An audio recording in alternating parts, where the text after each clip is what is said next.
जय हिंद दोस्तों, नमस्कार दोस्तों। मैं रवि प्रताप सिंह आया हूँ success with Ravi Indian channel के माध्यम से। और मेरे दोस्तों, हम साइंस के वन लाइनर पढ़ रहे हैं। और मेरे दोस्तों, ये साइंस के वन लाइनर हम 2000 प्रश्नों को पढ़ेंगे। और इस सीरीज का नाम हमने रखा है मेरे दोस्तों, नौकरी का धमाका। मेरे दोस्तों, चिंता मत करिए, आपको नौकरी मिलने वाली है इस वर्ष।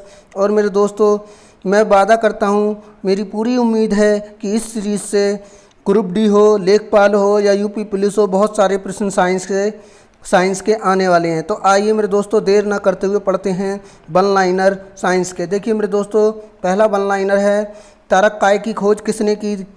तारक काय की खोज किसने की मेरे दोस्तों? तो बाबेरी ने की। किसने की मेरे दोस्तों? बाबेरी ने।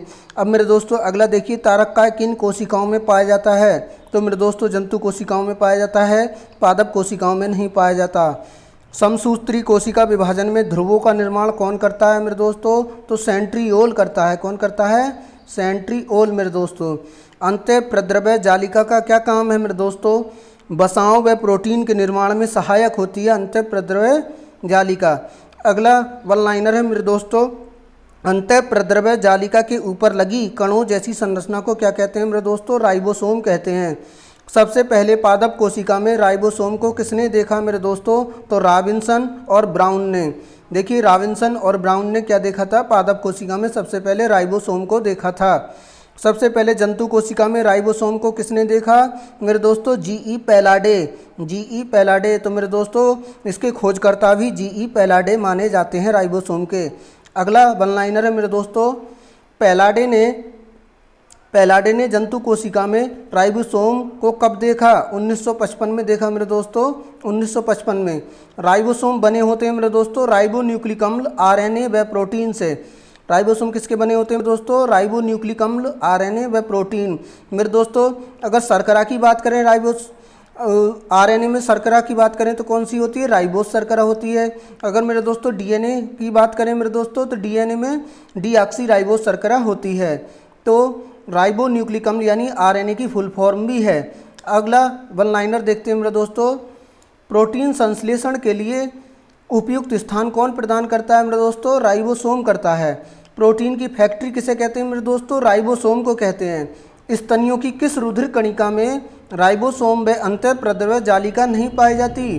तो मेरे दोस्तों, लाल रुधिर कणिका में, स्तनियों की लाल रुधिर कणिका में नहीं पाई जाती। और मेरे दोस्तों, लाल रुधिर कणिका में जो है केंद्रक भी नहीं पाया जाता स्तनियों में, ठीक है। केवल ऊँट की जो लाल रुधिर कणिकाएँ होती हैं ऊँट की, उसमें केंद्रक पाया जाता है।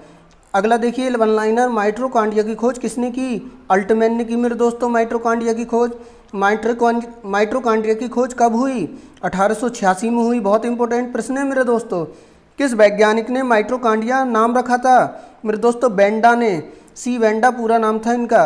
अगले देखिए, कोशिका का श्वसन स्थल किसे कहा जाता है? माइटोकॉन्ड्रिया को कहा जाता है मेरे दोस्तों। कोशिका का पावर हाउस किसे कहा जाता है मेरे दोस्तों? माइटोकॉन्ड्रिया को कहा जाता है। अगर मेरे दोस्तों रसोई घर पूछे तो रसोई घर मेरे दोस्तों हरित लवक या क्लोरोप्लास्ट होता है कोशिका का। अगला वन लाइनर देखते हैं मेरे दोस्तों, गाल्जी काय की खोज किसने की? कैमिलो गाल्जी ने की मेरे दोस्तों, कैमिलो गाल्जी ने। कोशिका में अणुओं का यातायात प्रबंधन कौन करता है? गाल्जी काय करता है मेरे दोस्तों। कौन करता है? गाल्जी काय करता है। आगे देखिए मेरे दोस्तों, अगला वन लाइनर आपकी स्क्रीन पर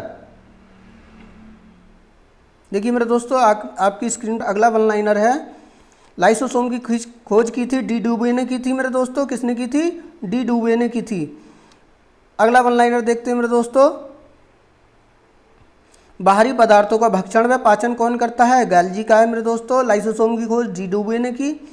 अगला वन लाइनर देखते हैं मेरे दोस्तों, कोशिका की आत्मघाती थैली किसे कहा जाता है? तो कोशिका की आत्मघाती थैली किसे कहा जाता है? लाइसोसोम को कहा जाता है मेरे दोस्तों। स्तनधारियों में किस रक्त कणिका में लाइसोसोम नहीं पाया जाता है? लाल रक्त कणिका में मेरे दोस्तों लाइसोसोम नहीं पाया जाता है। लवक, प्लास्टिड पाए जाते हैं मेरे दोस्तों पादप कोशिका में। किसमें? पादप कोशिका में। लवक कितने प्रकार के होते हैं? 3, हरित लवक, अवर्णी लवक, वर्णी लवक। अगला वन लाइनर, किस लवक की मदद से पौधे प्रकाश संश्लेषण करते हैं? हरित लवक की मदद से मेरे दोस्तों। पादप कोशिकाओं की रसोई किसे कहते हैं? हरित लवक को कहते हैं मेरे दोस्तों। पत्तियों में पीले रंग का कारण है कैरोटीन का निर्माण है मेरे दोस्तों। पत्तियों में पीले रंग का कारण क्या है? कैरोटीन का निर्माण। अगला वन लाइनर मेरे दोस्तों आपकी स्क्रीन पर, भोज्य पदार्थों का संग्रह होता है अवर्णीय लवक में। अवर्णीय लवक पाया जाता है जड़ों व भूमिगत तनों में मेरे दोस्तों। वर्णीय लवक पाया जाता है पुष्प, फलवित्ती, बीज आदि में। पुष्प, फलवित्ती, बीज आदि में। तभी तो मेरे दोस्तों पुष्प, फलवित्ती और बीज कैसी होती हैं? कलर वाली होती हैं, मतलब रंगीन होती हैं। और अवर्णीय लवक जड़ों व भूमिगत तनों में पाया जाता है, जिससे वो कैसे दिखाई देते हैं? सफ़ेद दिखाई देते हैं मेरे दोस्तों। और भोज्य पदार्थों का संग्रह कहाँ होता है? वो भी अवर्णीय लवक में होता है। टमाटर का लाल रंग किसकी वजह से होता है मेरे दोस्तों? बहुत इंपॉर्टेंट, लाइकोपेन वर्णीय लवक की वजह से। लाइकोपेन वर्णीय लवक की मदद से होता है। गाजर में कौन सा वर्णीय लवक पाया जाता है? कैरोटीन वर्णीय लवक पाया जाता है। अगला वन लाइनर मेरे दोस्तों, चुकंदर में कौन सा वर्णीय लवक पाया जाता है मेरे दोस्तों? बीटानिन। कौन सा पाया जाता है? बीटानिन। कोशिका की निर्जीव रचना कौन सी है? कोशिका भित्ति व रसधानी। कोशिका भित्ति व रसधानी। क्रोमेटिन तंतु किसके बने होते हैं? प्रोटीन व डीऑक्सी राइबो न्यूक्लिक अम्ल। क्रोमेटिन तंतु कहाँ पाए जाते हैं मेरे दोस्तों? केंद्रक में पाए जाते हैं। और किसके बने होते हैं? प्रोटीन और डीऑक्सी राइबो न्यूक्लिक अम्ल, यानी डीएनए। डीएनए की फुल फॉर्म भी मेरे दोस्तों यही है, डीऑक्सी राइबो न्यूक्लिक अम्ल। कोशिका विभाजन के समय क्रोमेटिन तंतु सिकुड़कर अनेक मोटे व छोटे धागे के रूप में संगठित हो जाते हैं। इन धागों को क्या कहते हैं? गुणसूत्र या क्रोमोसोम कहते हैं मेरे दोस्तों। क्रोमोसोम। मानव में कितने गुणसूत्र होते हैं मेरे दोस्तों? 23 जोड़े, यानी 46 गुणसूत्र। चिंपैंजी में कितने गुणसूत्र होते हैं मेरे दोस्तों? 24 जोड़े, यानी 48 गुणसूत्र।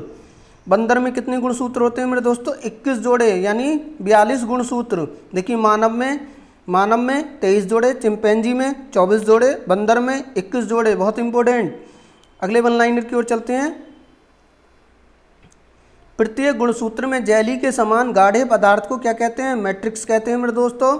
मैट्रिक्स में उपस्थित दो परस्पर लिपटे महीन व कुंडलित सूत्रों को क्या कहते हैं मेरे दोस्तों? क्रोमेनीमेटा। जब गुणसूत्र की संरचना को आप देखेंगे मेरे दोस्तों, तो धागे जैसी संरचना एक दूसरे में लिपटी रहेंगी, और ये दो होती हैं, और इनको क्या कहते हैं? हम क्रोमेनीमेटा कहते हैं। प्रत्येक क्रोमेनीमेटा क्या कहलाता है? इनको मेरे दोस्तों अर्धगुणसूत्र या क्रोमेटिड भी बोलते हैं। प्रत्येक गुणसूत्र कितने क्रोमेटिड का बना होता है मेरे दोस्तों? 2 क्रोमेटिड का बना होता है। दोनों क्रोमेटिड किस स्थान पर जुड़े होते हैं मेरे दोस्तों? सेंट्रोमियर। जिस स्थान पर मेरे दोस्तों जुड़े होते हैं दोनों क्रोमेटिड, उसे हम सेंट्रोमियर कहते हैं। वंशागति का वाहक किन को कहा जाता है मेरे दोस्तों? अगला वन लाइनर, गुणसूत्र को कहा जाता है। केंद्रक में स्थित सघन गोल रचना क्या कहलाती है मेरे दोस्तों? केंद्रिका कहलाती है। केंद्रिका का कार्य है मेरे दोस्तों राइबोसोम के लिए आरएनए का संश्लेषण मेरे दोस्तों। डीएनए की अधिकांश मात्रा कहाँ पाई जाती है मेरे दोस्तों? केंद्रक में पाई जाती है मेरे दोस्तों। डीएनए क्या होता है मेरे दोस्तों? पॉलीन्यूक्लियोटाइड का बहुलक होता है। किसका होता है मेरे दोस्तों? पॉलीन्यूक्लियोटाइड का बहुलक। अब देखिए मेरे दोस्तों, डीएनए में उपस्थित क्षार होते हैं एडेनिन, ग्वानिन, थाइमिन, साइटोसिन। मेरे दोस्तों एडेनिन, ग्वानिन, थाइमिन और साइटोसिन, ये जो हैं क्षारक होते हैं डीएनए में। और मेरे दोस्तों एडेनिन हमेशा थाइमिन से जुड़ता है और साइटोसिन हमेशा ग्वानिन से जुड़ता है। देखिए मेरे दोस्तों अगला वन लाइनर, एडेनिन व थाइमिन के बीच कितने हाइड्रोजन बॉन्ड होते हैं मेरे दोस्तों? 2 हाइड्रोजन बॉन्ड की मदद से जुड़ा होता है। साइटोसिन व ग्वानिन के बीच कितने हाइड्रोजन बॉन्ड होते हैं? 3 हाइड्रोजन बॉन्ड होते हैं मेरे दोस्तों। डीएनए की द्विकुंडलित संरचना किसने दी थी? जे.डी. वाटसन। ठीक है, जे.डी. वाटसन एवं क्रिक ने। ठीक है, वाटसन और क्रिक भी कह सकते हैं डीएनए की द्विकुंडलित संरचना, और इनको इसके लिए नोबेल पुरस्कार भी मिला था मेरे दोस्तों। तो अगले वन लाइनर की ओर चलते हैं मेरे दोस्तों। वाटसन व क्रिक ने डीएनए का द्विकुंडलित मॉडल दिया था मेरे दोस्तों 1953 में, 1953 में। वाटसन व क्रिक को डीएनए की द्विकुंडलित संरचना मॉडल देने के लिए कब नोबेल पुरस्कार मिला था? 1962 में मेरे दोस्तों इनको नोबेल पुरस्कार मिला था। डीएनए का कार्य क्या है मेरे दोस्तों? सभी आनुवांशिक क्रियाओं का संचलन व प्रोटीन संश्लेषण पर नियंत्रण करना होता है डीएनए का कार्य। डीएनए की इकाई क्या है मेरे दोस्तों? जीन है। क्या है मेरे दोस्तों? जीन। आरएनए का पूरा नाम क्या है मेरे दोस्तों? राइबो न्यूक्लिक अम्ल। पहले भी बता चुका हूँ मैं, राइबो न्यूक्लिक अम्ल। आरएनए में नाइट्रोजन क्षार कौन से होते हैं मेरे दोस्तों? देखिए आरएनए में अगर नाइट्रोजन क्षारों की बात करें मेरे दोस्तों तो कौन कौन से होते हैं समझ लीजिए। देखिए एडेनिन, ग्वानिन, यूरेसिल और साइटोसिन। देखिए मेरे दोस्तों, जो डीएनए में थाइमिन था, डीएनए में क्या था मेरे दोस्तों, थाइमिन था, लेकिन यहाँ पर क्या, थाइमिन की जगह यूरेसिल। बहुत इंपॉर्टेंट, बहुत बार आने वाला प्रश्न। तो आरएनए में थाइमिन की जगह कौन सा नाइट्रोजन क्षार होता है, यूरेसिल होता है। तो यहाँ पर क्या होगा, एडेनिन से यूरेसिल जुड़ेगा और साइटोसिन से ग्वानिन जुड़ेगा। आरएनए कितने प्रकार के होते हैं मेरे दोस्तों, तो आरएनए की अगर बात करें मेरे दोस्तों, 3 प्रकार के होते हैं, आरआरएनए, टीआरएनए और एमआरएनए। RRNA, tRNA, mRNA. तो आरआरएनए को मेरे दोस्तों राइबोसोमल आरएनए, टीआरएनए को मेरे दोस्तों ट्रांसफर आरएनए, एमआरएनए को मेरे दोस्तों मैसेंजर आरएनए बोला जाता है। बहुत इंपॉर्टेंट है। आगे देखिए, प्रोटीन संश्लेषण में कौन सा आरएनए मदद करता है मेरे दोस्तों, एमआरएनए करता है, मैसेंजर आरएनए। प्रोटीन संश्लेषण में विभिन्न प्रकार के अमीनो अम्लों को राइबोसोम तक कौन लेकर आता है, टीआरएनए लाता है मेरे दोस्तों, टीआरएनए यानी ट्रांसफर आरएनए। प्रोटीन बनने की अंतिम क्रिया को क्या कहा जाता है मेरे दोस्तों, ट्रांसलेशन कहा जाता है।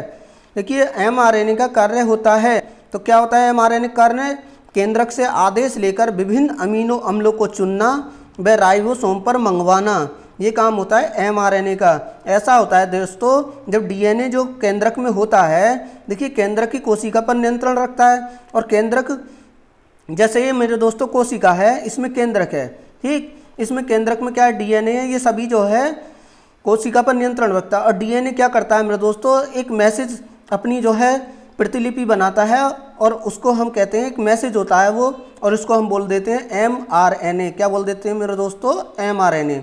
और जो ये दोस्तों एमआरएनए में एक मैसेज छुपा होता है कि कौन सा प्रोटीन बनाना है और कौन कौन से अमीनो अम्ल इकट्ठे करने हैं। तो आगे देखिए मेरे दोस्तों, डीएनए में कौन सी शर्करा पाई जाती है मेरे दोस्तों, देख लिए डीएनए में कौन सी शर्करा पाई जाती है, तो मेरे दोस्तों डीऑक्सीराइबोस शर्करा पाई जाती है। और आरएनए में क्या पाई जाती है मेरे दोस्तों, राइबोस शर्करा पाई जाती है। देखिए ये दोनों ही इंपॉर्टेंट हैं। आरएनए मुख्यतः कहाँ पाया जाता है, केंद्रक व कोशिका द्रव्य में पाया जाता है आरएनए। कोशिका विभाजन को सबसे पहले देखा था मेरे दोस्तों बिरचाऊ, एक बिरचाऊ वैज्ञानिक थे, उन्होंने देखा था 1855 में। कब, 1855 में। अगला देखिए वन लाइनर, कोशिका का विभाजन मुख्यतः कितने प्रकार से होता है, 3 प्रकार से होता है मेरे दोस्तों, असूत्री, समसूत्री और अर्धसूत्री। असूत्री, समसूत्री और अर्धसूत्री।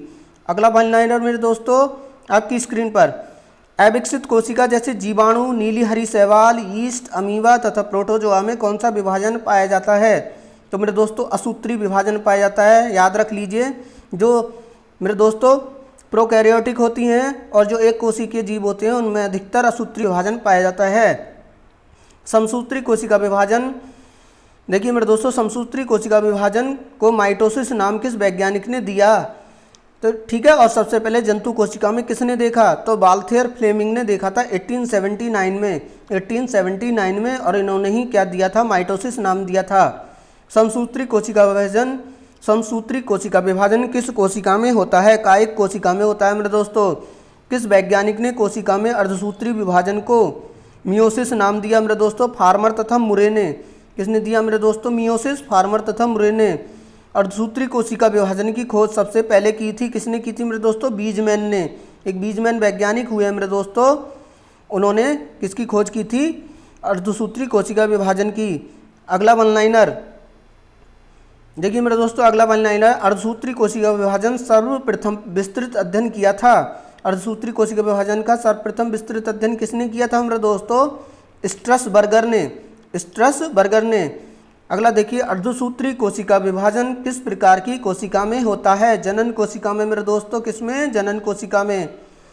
अगला वन लाइनर मेरे दोस्तों, अर्धसूत्री कोशिका विभाजन कितने चरणों में पूर्ण होता है, 2 चरणों में, अर्धसूत्री फर्स्ट व अर्धसूत्री सेकंड, 2 चरणों में पूर्ण होता है। अर्धसूत्री फर्स्ट में गुणसूत्रों की संख्या आधी रह जाती है, इसलिए इसे कहते हैं मेरे दोस्तों न्यूनकारी विभाजन। क्या कहते हैं, न्यूनकारी विभाजन।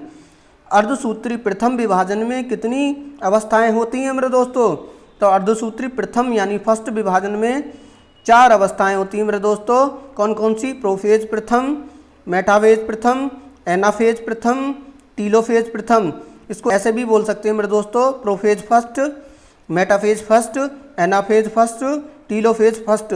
याद कर लीजिए, देखिए अगला वन लाइनर, अर्धसूत्री प्रथम विभाजन की सबसे लंबी अवस्था कौन सी है मेरे दोस्तों?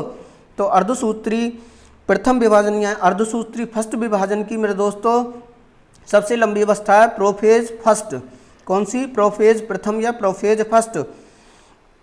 अगला वन लाइनर, प्रोफेज प्रथम अवस्था में कितनी उप अवस्थाएं होती हैं? तो मेरे दोस्तों 5 उप अवस्थाएं होती हैं, इनको भी याद कर लीजिए। Leptotene, zygotene, pachytene, diplotene, diakinesis. एक बार और देख लीजिए, leptotene, zygotene, pachytene, diplotene, diakinesis. अगला वन लाइनर देखिए मेरे दोस्तों, अगला वन लाइनर है, प्रोफेज प्रथम की किस उप अवस्था में गुणसूत्रों की संख्या द्विगुणित होती है? तो मेरे दोस्तों लेप्टोटीन में। किसमें? लेप्टोटीन में। अगला वन लाइनर, प्रोफेज प्रथम की किस अवस्था में समजात गुणसूत्र एक साथ होकर जोड़े बनाते हैं? जाइगोटीन में। सही है, गुणसूत्र की संख्या मेरे दोस्तों द्विगुणित होती है प्रोफेज प्रथम की लेप्टोटीन में, और समजात गुणसूत्र एक साथ जोड़े कब बनाते हैं? प्रोफेज प्रथम की जाइगोटीन अवस्था में। अगला देखिए, प्रोफेज प्रथम की किस अवस्था में क्रॉसिंग ओवर की प्रक्रिया होती है मेरे दोस्तों? बहुत ही इंपॉर्टेंट, पैकिटिन। प्रोफेज फर्स्ट की पैकिटिन अवस्था में क्रॉसिंग ओवर होता है मेरे दोस्तों। इसी से क्या होता है, नए नए प्रकार के जो है आनुवांशिक लक्षण विकसित होते हैं। क्रॉसिंग ओवर हमेशा किसके बीच होता है मेरे दोस्तों? नॉन सिस्टर क्रोमेटिड की। ठीक है, मतलब एक ही गुणसूत्र के क्रोमेटिड के बीच क्रॉसिंग ओवर नहीं होता है मेरे दोस्तों, अलग अलग गुणसूत्रों के, ठीक है, अलग अलग गुणसूत्रों क्रोमेटिड के बीच क्रॉसिंग ओवर होता है। अगला देखिए वन लाइनर, प्रोफेज प्रथम की किस उपावस्था में समजात गुणसूत्र अलग होने लगते हैं? डिप्लोटीन अवस्था में मेरे दोस्तों, डिप्लोटीन अवस्था में। अगर मेरे दोस्तों आपको भूगोल डिटेल में पढ़ना है तो मेरे चैनल के प्लेलिस्ट में जाइए, वहाँ पर मैंने भूगोल की डिटेल वीडियो डाल रखी हैं और बहुत ही इम्पोर्टेंट वीडियो हैं मेरे दोस्तों। आपको वहाँ पर पूरा कंटेंट मिलेगा, आप किसी भी एग्जाम में बैठ जाइए मेरे दोस्तों, अच्छे से समझाया गया है एक एक चीज़ को। तो मेरे दोस्तों मेरी प्लेलिस्ट में ज़रूर आइए, वहाँ पर मैंने अपने चैनल की प्लेलिस्ट में भूगोल के मॉक टेस्ट भी रखे हैं मेरे दोस्तों, और ट्रिकी वीडियो भी भूगोल की बहुत सारी मैंने डाल रखी है मेरे दोस्तों, उसकी भी प्लेलिस्ट में अलग से फोल्डर बना हुआ है। तो मेरे दोस्तों मेरे चैनल को सब्सक्राइब कीजिए, लाइक कीजिए और लोगों में शेयर कीजिए मेरे दोस्तों, और मैं उम्मीद करता हूँ मेरे दोस्तों आप मेरा ज़रूर सपोर्ट करेंगे। और देखिए मेरे दोस्तों अगला वन लाइनर है, प्रोफेज प्रथम की किस उप अवस्था में केंद्रक कला एवं केंद्रिका लुप्त हो जाती है? डाइकिनेसिस में। कौन सी मेरे दोस्तों? डाइकिनेसिस उप अवस्था में। अर्धसूत्री कोशिका विभाजन में एक जनन कोशिका से कितनी संतति कोशिका का निर्माण होता है मेरे दोस्तों? 4 कोशिका का। अगर मेरे दोस्तों समसूत्री कोशिका विभाजन की बात करें तो एक कोशिका से मेरे दोस्तों कितनी कोशिका बनती हैं? 2। और अगर मेरे दोस्तों अगर अर्धसूत्री कोशिका विभाजन की बात करें तो एक कोशिका से मेरे दोस्तों कितनी कोशिका बनती हैं? 4। ठीक है मेरे दोस्तों, कितनी कोशिका बनती हैं? 4 कोशिका बनती हैं। कैसे? इस तरीके से 4 कोशिका बनती है मेरे दोस्तों। अगर मैं बात करूं मेरे दोस्तों 4 कोशिका बनती है। अर्धसूत्री कोशिका विभाजन में एक जनन कोशिका से कितनी संतति कोशिका? 4। वे लक्षण जो पीढ़ी दर पीढ़ी संचरित होते हैं क्या कहलाते हैं मेरे दोस्तों? आनुवांशिक लक्षण कहलाते हैं। इसी के साथ मेरे दोस्तों मैं अपनी वीडियो को समाप्त करता हूँ। थैंक यू, धन्यवाद। जय हिंद, जय भारत।